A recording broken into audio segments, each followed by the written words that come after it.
What is the role of a speech therapist or BCBA when supporting students who have difficulties with executive functioning skills?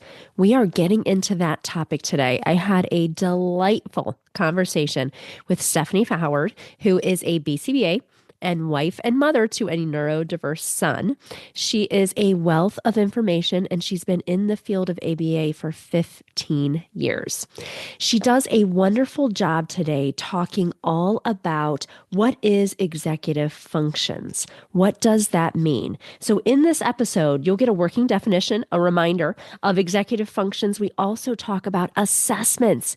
This is the coolest part, assessments for executive functioning skills. And I linked a couple of them that are free, no cost in the show notes. We also talk about some goal examples. She shares one that she uses in her own home, which I love that transparency and how she is using this not only as a professional, but also a parent as well. I can't wait for you to learn with us. I know I learned a lot. This is a great episode. I really want to bring Stephanie back to do a CEU for us in the ABA Speech Connection, our ASHA and ACE CEU membership.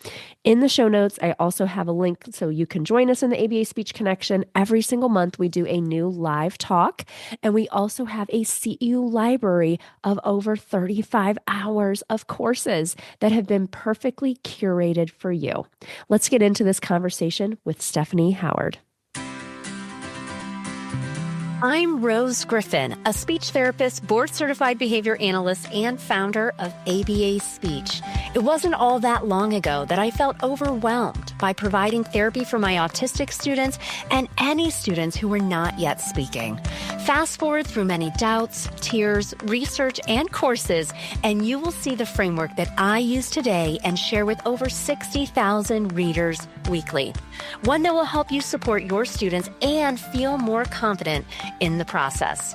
I created the ABA Speech podcast to give you simple, step-by-step strategies to help you reach all of your students wherever they are on their communication journeys.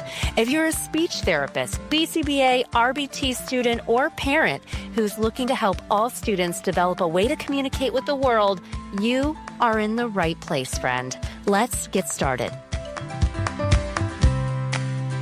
Welcome to the show. We have a great guest with us today. We have with us Stephanie Howard. Welcome, Stephanie, to the show. Hi, thank you so much for having me today.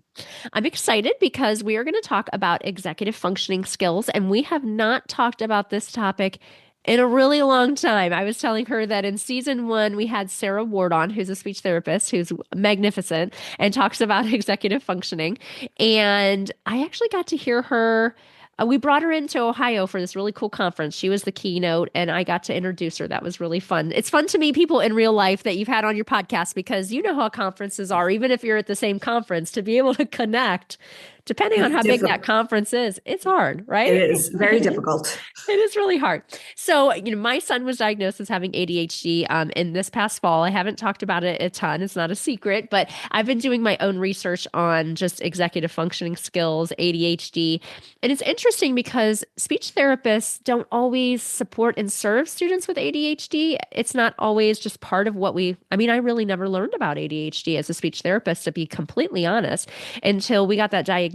Then I was like, messaging a bunch of ADHD influencers on Instagram about what books I should read. And so I did.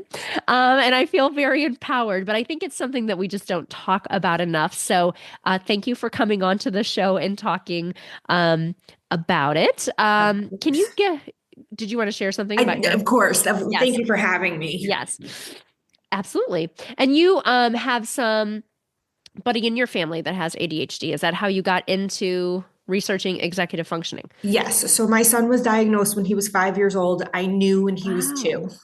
Wow, that's a young diagnosis, I feel like. I knew Yeah. immediately. Can remember him being like 18 months, 2 years old, saying to my BCBA friend, he's going to get a diagnosis, and then being like, you're just being a BCBA. And I'm like, no, Right. I'm not. Yeah. He's going to get a diagnosis. And when he was about 4 years old, we started him with OT, and it was the best decision of my life. Yeah. I joke with my OT, who we've had for 3 years. I say to her, you tell me to jump, and I'm going to ask you how high. Right. Bedtime used to take us 3.5 hours. I used to start Wow. at 8 o'clock, and 10:30 or 11 o'clock, he would finally fall asleep, and he still doesn't sleep through the night. And Wow. so I started the process of, I know that it takes a long time to get that diagnosis and to get in to see a provider.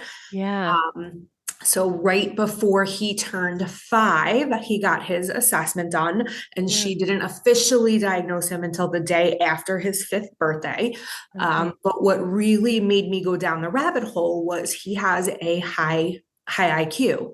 Okay. It is Oh. above one standard deviation above the mean, but his executive functioning scoring within that testing was at an 85 standardized score. And Oh. I know what that means. And Yeah. so I said, okay, I got to work on this. And I just dove in feet first.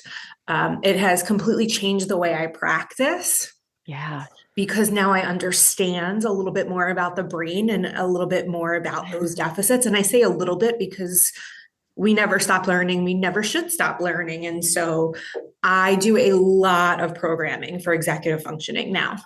That's awesome. And I know I just had somebody on the podcast. He goes by Dr. Matt.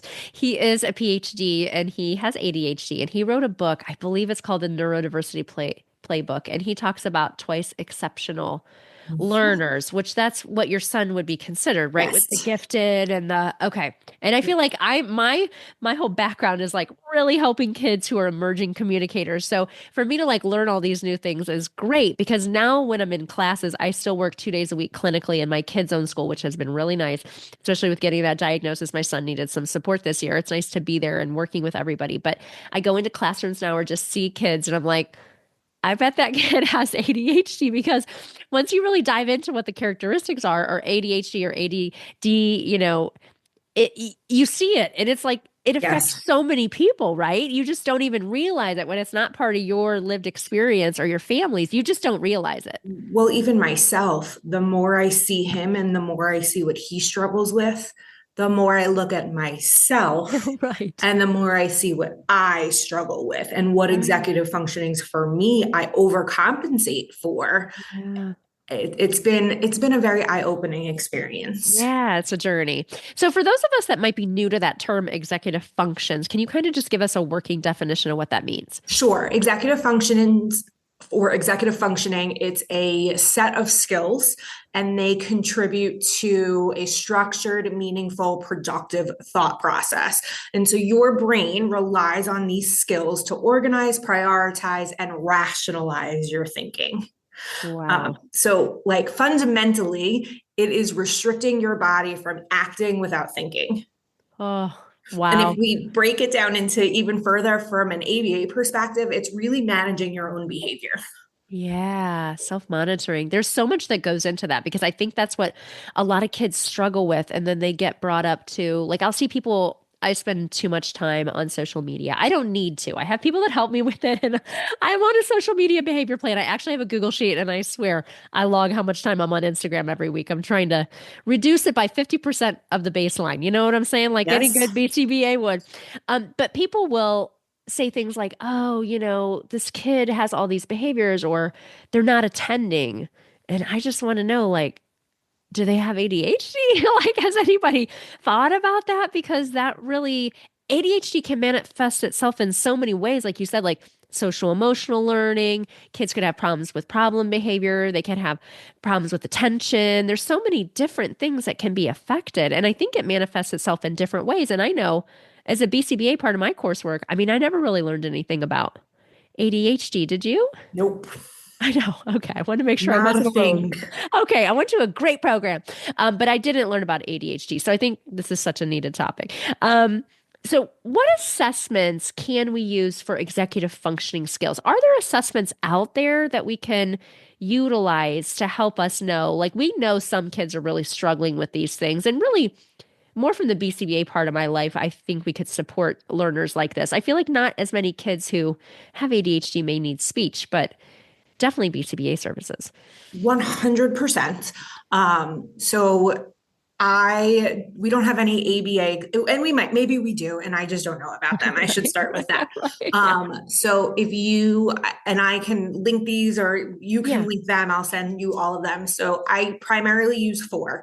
The first one that I have is a lifeskillsadvocate.com. It's a free executive functioning assessment. It is a super easy questionnaire that you can either do with your learner or with their parents. And then I do them every 6 months to see if the score increases. Yeah. Okay. Um, there is a wonderful resource and it's completely free. It's reproducible for teaching and tracking. It is called the Executive Skills Questionnaire by Peg Dawson and Richard Greer. I think I'm saying his name wrong. But this one I love because it has skills tracking. It has different environmental modifications that you can make.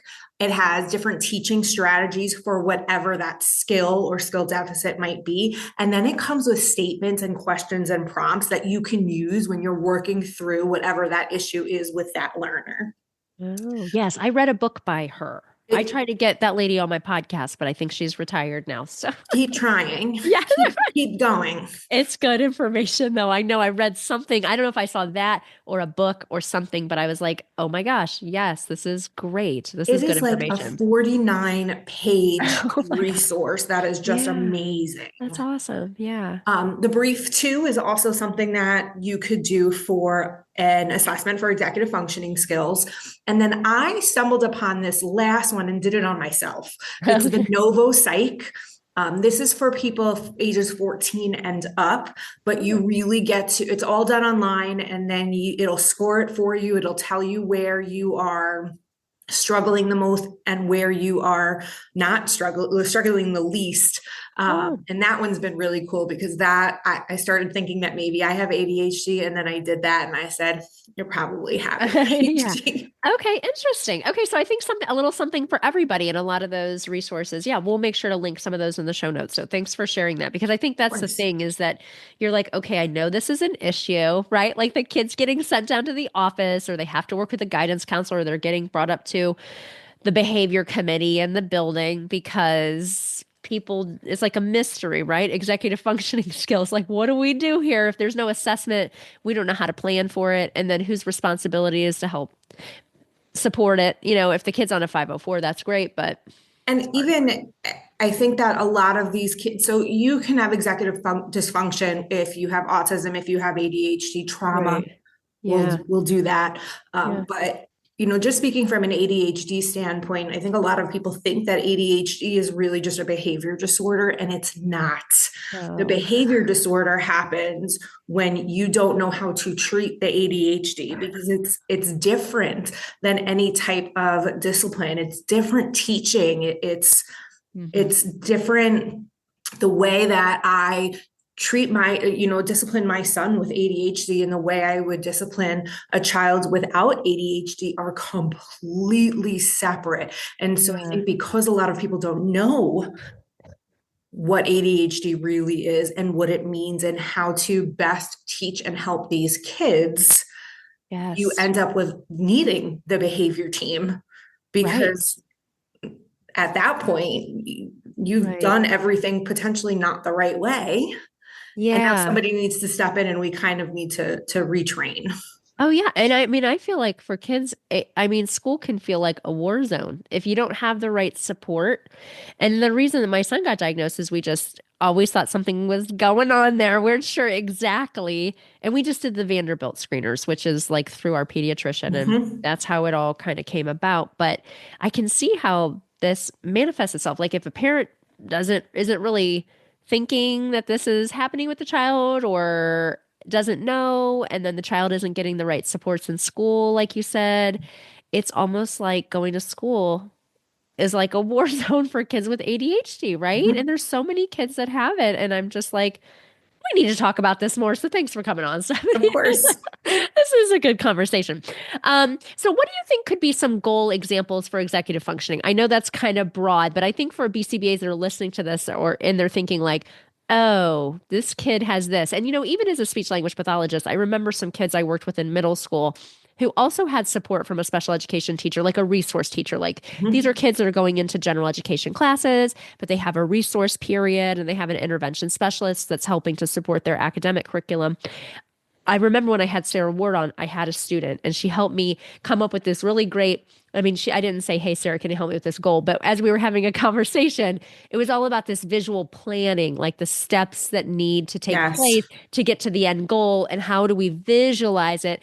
And after that podcast, I wrote a stellar IEP goal for this kid because this was all new to me. And I think that we just don't know much about it, you know? Yeah, so I have goals that I use with my own kid that I decided to just kind of pull up for here, but Yeah. I'm happy to talk about even there are some curriculums that I use Okay. also that I'm Yeah. happy to talk through. So Okay. um one of the biggest issues my own child had was emotional regulation. This is a kid that would go to school all day, mask, hold it together, and then he'd Yeah. come home and throw these major meltdowns. And they're not tantrums. We know the difference between a tantrum and a Right. meltdown. These were not tantrums. He would Right. go 2 hours screaming his head off. Oh. The neighbors would text me and be like, "Is he okay?" "Yes, he's fine. He just has to let it out." Right. And it took me a long time in partnership with his OT on how to help him control his behavior. So Yeah. one of the goals that I wrote for him was when faced with a situation known to increase behaviors of concern, he will demonstrate the ability to control his emotions and his behavior 90% of the time across 5 consecutive sessions. So for us right now, that is turning off Minecraft. Oh, okay. Yes. Oh, trigger warning. Yeah, that's hard. It is, Uh, I think, one of the biggest misconceptions about ADHD is that kids with ADHD can't attend. It's not true.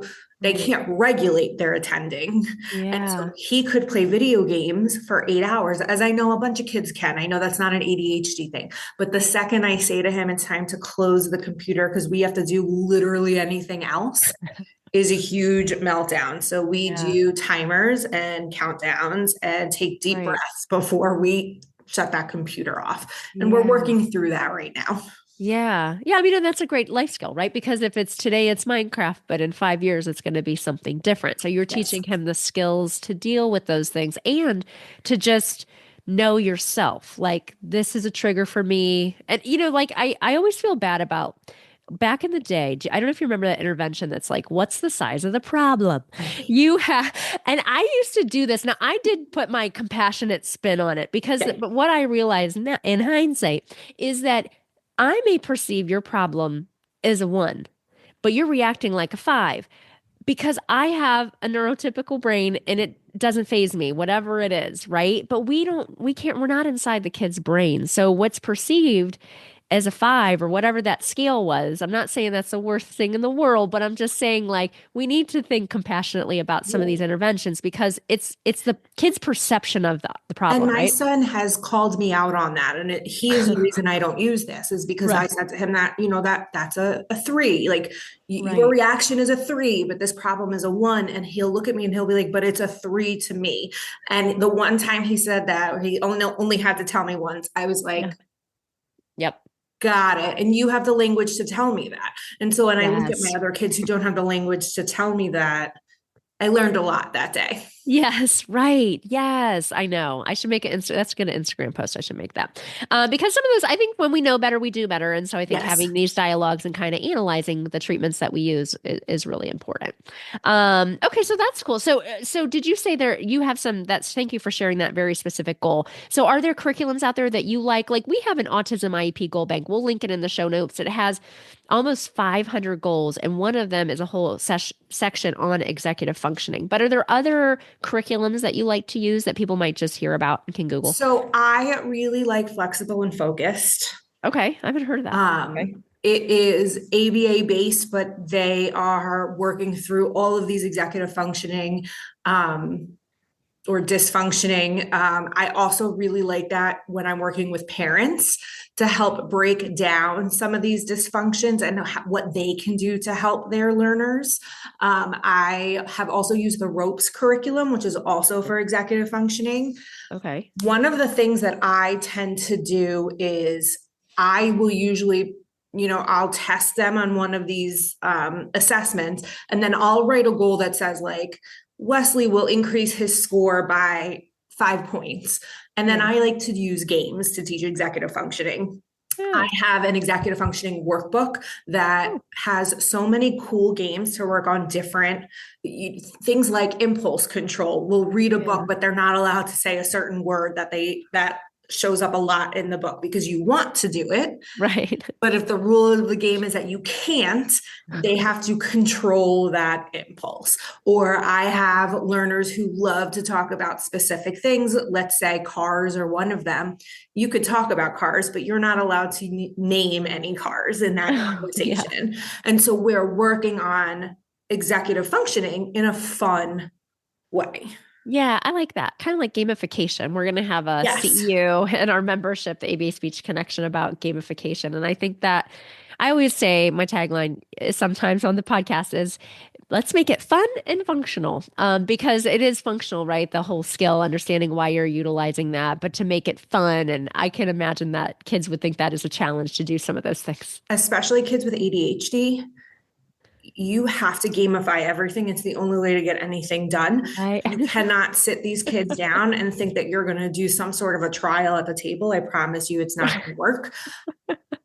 It's Right. it's so interesting because we have the same exact things to do every single morning before school, but we can never do them the same way Oh, 2 days wow. in a row. And so in Yeah. my house, we have like 5 different ways that we get dressed in the Yeah. morning. Oh, Some days wow. he does it himself. Days I do it for him. There are Yeah. days when we try to beat the clock. There are Oh, days where wow. I time him to see how long it takes. There are days when he goes and gets dressed at the same time as me to see who's Yeah. going to win. He always Oh. wins Yes. because I also want to avoid a meltdown first thing in the morning. But Yes.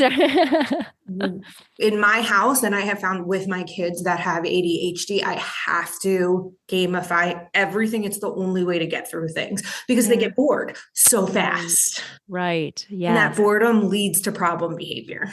Yeah, I know. My son always struggles in the month of May. That's always hard. I think he's like just done with being Done. done with school, and there's no point. I remember one year I bought like every specials teacher a very nice present because it was really, really hard. And I think sometimes our kids don't see the value in, well, why do I have to do this? It doesn't make Mhm. sense. And sometimes as humans, there's certain things we have to do because we have to do them, right? And that's a hard life lesson to learn. I love that. So what do you think the role is of a BCBA in supporting students with ADHD? I don't feel like that's talked about enough. I think we should be supporting them more. Yeah. Right. Um, of course, that's as a parent with ADHD, but really helping people understand the difference between antecedents and consequences, particularly within interventions, because we as a society do a lot of that consequent intervention. And while with our kids with autism, that works beautifully for most of them, it doesn't for a kid with ADHD. So you need to manipulate the environment and you need to do a lot of antecedent interventions, whether that Yeah. be visuals or timers. Yeah. People with ADHD have time blindness. They don't know whether 5 minutes have passed or 50 minutes have passed. And so Right. using a timer, writing things out are Hmm. all super, super important warnings. Yes, I do it priming. I do a lot of that. I like the idea because that's the thing too, is like sometimes people can say, like, I feel like I have so much to do and I don't have enough time to do it. The idea Mhm. of time blindness. That's really something that if your brain is working like a neurotypical brain, I don't think you understand those things. If you're supporting a kid with ADHD, it's so important to well, we're hoping to offer some CEU courses around this topic because I just think that it's so important. And I feel like sometimes as a BCBA, if you don't know much about ADHD, you may not feel like, ooh, maybe that's not my role, or maybe that's somebody else is going to do that. But I feel like, especially we've been talking a lot about school-based BCBAs. So BCBAs that are employees of the district. That's not always how it was. It was more that consultant model, right? A Right. clinical consultant comes in. But now districts, even my little hometown country district here in Ohio has a BCBA on staff as an employee, which I think is great for a lot of reasons. But I think that people don't know what they don't know, and they're not supporting kids who may not have all these behaviors if we just get some things in place, you know?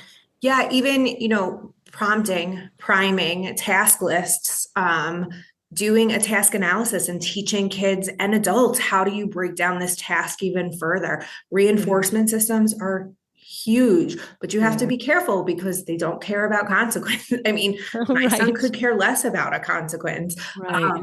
Caregiver education, I think, is really important. And I will die on this hill. Multidisciplinary collaboration. If you are not collaborating with everybody, you are doing it wrong. And I'll say that over and over again. Yeah. Yes, ABA therapists and BCBAs, the science itself is beautiful, Yeah. but for executive dysfunction, it's more than just behavior. It's really understand what's happening in the brain, Yes. and that you need OTs and you need your speech therapist to help Yeah. you with that. Yeah. That is not our scope. We can do the antecedent interventions, but we really need to work together. Yeah, I love that. I'm glad that you have an OT in your life that supports you, and it sounds like she's transformative. That's your She person. gets Yes. whatever she wants in this world. That's awesome. I'm gonna have an OT BCBA on soon, but I had one of my friends, just life friends, is a PhD level OT, but we met working in specialized programs for autistic learners, and so I feel like her take on OT and regulation and sensory is all just so different. And it's so needed. Like that's the thing is that every discipline can help to inform our therapeutic practice, and it doesn't mean if an OT gives you some type of strategy that it's not on the task list. I think sometimes people get really nervous about that. Maybe people new to the profession too. Do you think that's true in your I lived definitely think experience? that's true. I think it's dinosaurs like myself that have a harder time with some of those interventions. But what I always advise people is collect data. Let Okay. the data Yes. speak for it. And Yeah. I can understand a kid is upset. The OT says maybe you need to brush them at that point and you don't want, fine. I know, right? It's a classic Use it scenario. as an Yeah. antecedent intervention, brush Right. them before, take data. Does it help? Right. And don't take Yes. data once because that's not enough. Collect data over a few days and see if it helps. My kid needs squeezes. I can tell when he is overwhelmed. Right. I will lay on that boy. I do these, Right. they taught me, my OT taught me some cool calming techniques and Right. they work. Yeah. My kid pushes buckets. It works for him. Right. It calms him down. Right. Do I have hard data for that? No. Right. Do I need hard data for that? No. Right. It's in your home. But I understand, like, we always talk about this article by Dr. Matthew Broadhead. It's almost 10 years now, but it's actually navigating non-behavioral treatment recommendations. But he has this really awesome flow chart. I just had him on my podcast too. I'm like, you wrote this article 10 years ago, and I do it in all my ethics trainings because I think that is really hard for BCBAs. And one of the things that Dr. Broadhead says is like, can that intervention be put into behavioral terms? So, I mean, you're not maybe taking data on this because it's your child and it's your home, but you I could take it. could. Yeah, you could, right? I could, and I feel very strong that my data would support what Right. I'm being asked to do. Yeah. So let the data make the decisions. I love that. And when I was in all these contentious meetings, I had this admin job in Austin, Texas, which I love that job. But, sometimes you're in these really horrendous, contentious meetings. And I'd say, like, let's just look at the data and let's make some decisions because people get so emotionally charged about stuff. And it's like, let's take a step back. We want to help the kid, right? Yes. You know what I mean? We're here to help children. Okay. Well, it sounds like you're doing such amazing work, and I would love to have you come back, do a CEU for us in the ABA Speech Connection, because I I think would this love is that. such a great topic, and one that hits close to home for you and me. So thank you so much for coming on. And where can people find out more about you and your work? Do you have like I think I found you on LinkedIn. You're active on LinkedIn. I'm active on LinkedIn. I am the ILABA conference coordinator, so you Oh, can neat. find me at ILABA. Oh, cool. You can go on Behavior Live. I have a talk that I did for Oregon ABA this year and Tennessee ABA this year. And if you're looking specifically for a behavior plan Yeah. for somebody with ADHD, watch the Tennessee ABA Oh, neat. talk. I have an entire behavior plan because it looks different. Yeah. Oh, I love that. Okay, that's great. Well, thank you so much, Stephanie, for coming on. It was great to talk with you. You as well. Thank you so much for having me.